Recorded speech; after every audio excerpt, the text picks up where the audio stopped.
Magandang umaga, kumusta po? Narito po ulit ang update natin para sa lagay ng ating panahon.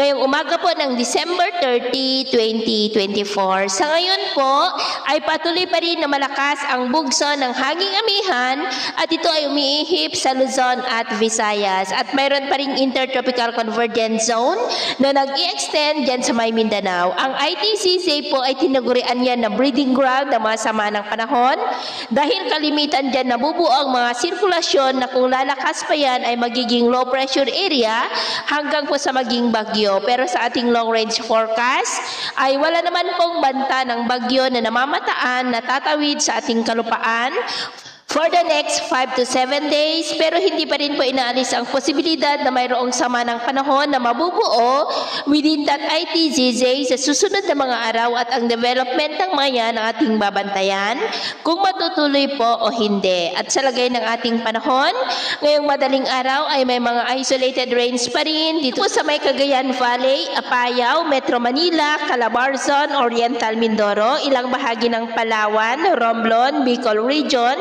Leyte, Bohol, Cebu, Northern Negros, Panay Island, Dinagat Island, Basilan at Zamboanga del Sur. At mamaya ay sisikat ang araw sa malaking bahagi ng ating bansa pero may chance pa rin ng cloudy skies with isolated rains dito pa rin sa may Cagayan Valley, Bataan, Bulacan, Metro Manila, Calabarzon, Catanduanes, Oriental Mindoro, Northern Palawan, Panay Island, Northern Negros, Cebu, Bohol, ilang bahagi ng Leyte, Samar Provinces, Dinagat Island, Basilan at Zamboanga Peninsula.